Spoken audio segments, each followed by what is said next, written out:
Hey everybody, we're going to try something different. Because of the working on the site, I don't have time to sit down and write a new Stop the Hate until I get everything sort of, all the old Stop the Hates cataloged. And so we're going to try something different. We're going to do a little video series here, uh, counting down my personal top 100 favorite movies. So we're going to just dive in today. Uh, with number 100, working back to number 91. Number 100 on the list is Stand By Me. This was anybody who's ever really seriously tried to do a top 100 list knows that number 100 is the hardest to pick because I literally had about probably 300 movies on this list that I had to whittle down, and so it really became a scrap for that last spot. But Stand By Me won. Classic movie, just a great movie. One of the movies that, for me, shows how kids actually act. Anybody who's never seen it, it's about these four kids in the late 50s, early 60s, who one of them hears that there's a dead body out in the woods, and so these four kids go off to find it. And it's a great movie. Most people have seen it, but if you haven't seen it, I highly recommend it. Number 99 on the list is Children of Men with Clive Owen. Didn't get the attention it deserved in theaters, but it's now, oftentimes shows up on top 100 lists of the greatest films of all time. Definitely the greatest science fiction movies of all time. It takes place in a future where women can't have children anymore, so humanity is looking at its end. Basically, it's uh, whoever's left on the planet, that's all we got left, and there's not going to be any more. And I won't spoil the plot twist in it, but Clive Owen is this uh, very depressed guy who finds, he gets this mission to save this girl, and it's a really thought-provoking movie.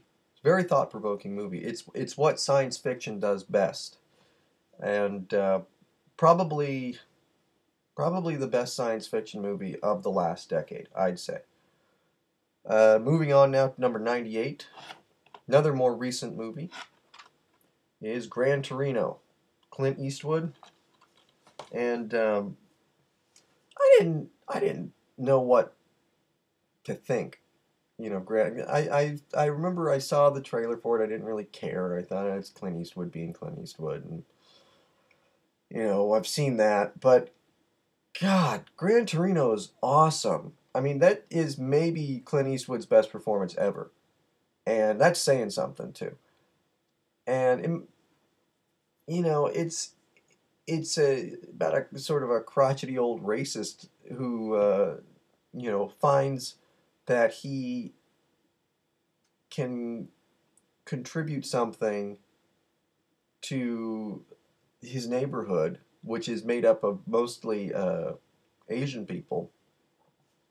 Uh, and what he contributes is violence, a lot of it.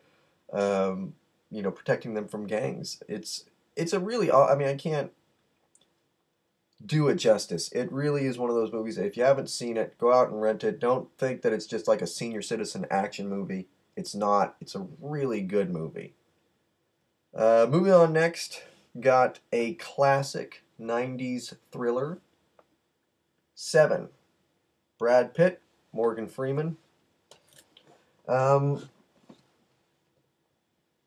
Everybody's seen Seven, I assume, but I'll try not to spoil it. Brad Pitt and Morgan Freeman are detectives on the trail of this serial killer who kills based off of the seven deadly sins.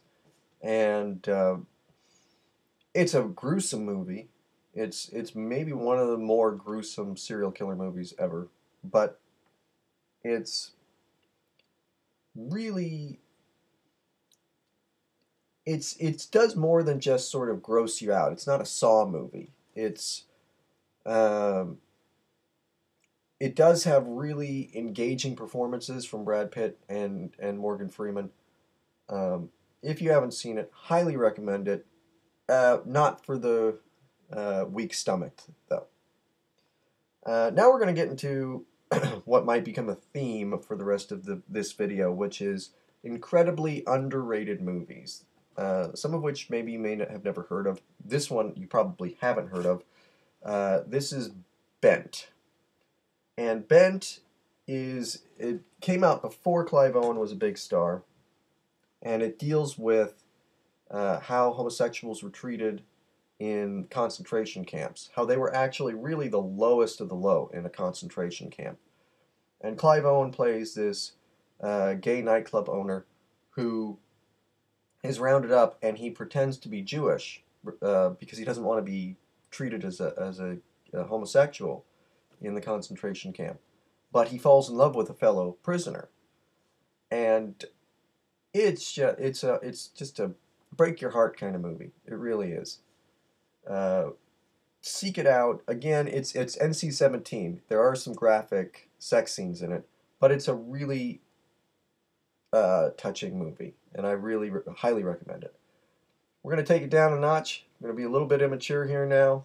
Number 95, Teenage Mutant Ninja Turtles. Come on. Come on. Ninja Turtles. I was a Ninja Turtle freak when I was a little kid. This movie came out, it blew my mind. People remember it, I think, negatively because it's the sequels were horrible and Ninja Turtle fever died down. It's a good movie. The costumes are amazing. The stunts are amazing. It's a kid's movie, but it's got just enough of a dark edge to it that you know, adults can love it just as much. Has aged really well. It's a really good movie. I highly recommend it. Go check it out. Getting down to now number 94, underrated movie, Vanilla Sky. Tom Cruise, maybe his best performance, I think. It's an incredibly surreal movie. That might be why people avoided it. I can't even really describe the plot to you. You know, maybe Tom Cruise murdered Penelope Cruz, maybe he didn't. Cameron Diaz might have died in a car accident, or maybe she's stalking Tom Cruise. It's all really complicated. If you pay attention, though, it's well worth the watch, and it's actually a really touching love story. One of the better love stories of the last decade, I think. Number 93, another underrated movie, The Insider. Russell Crowe, Al Pacino. Got one of those movies gets nominated for a lot of Oscars, doesn't win any of them, and then is kind of forgotten. But it's a Michael Mann movie. Russell Crowe plays the whistleblower who rats on big tobacco and tries to get it out there in the media, and the media sort of buries it at the time. But it's a tense movie. It's a thought-provoking movie, and it's an important movie to show that corporate greed really hurts us all.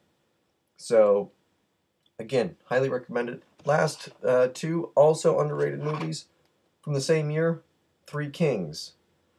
George Clooney, Mark Wahlberg, and Ice Cube play soldiers in the first Iraq War who go looking for Saddam Hussein's gold. It actually is a really fun movie, but if you want to know what the first Gulf War was all about, check this movie out. It's an awesome war movie. I mean, it's maybe the most underrated war movie of all time, in my opinion. Last one for today, number 91, 13 Days. It's about the Cuban Missile Crisis. Best movie about the Cuban Missile Crisis I've ever seen. I think people didn't check it out because Kevin Costner stars in it as sort of John and Bobby Kennedy's right-hand man. And Kevin Costner was having a losing streak at the time. But Kevin Costner's an underrated actor. This is his most underrated movie. It's a fantastic movie. I highly recommend it. So that's it for today. I will be back next time with the movies in the 80s. So thanks for watching.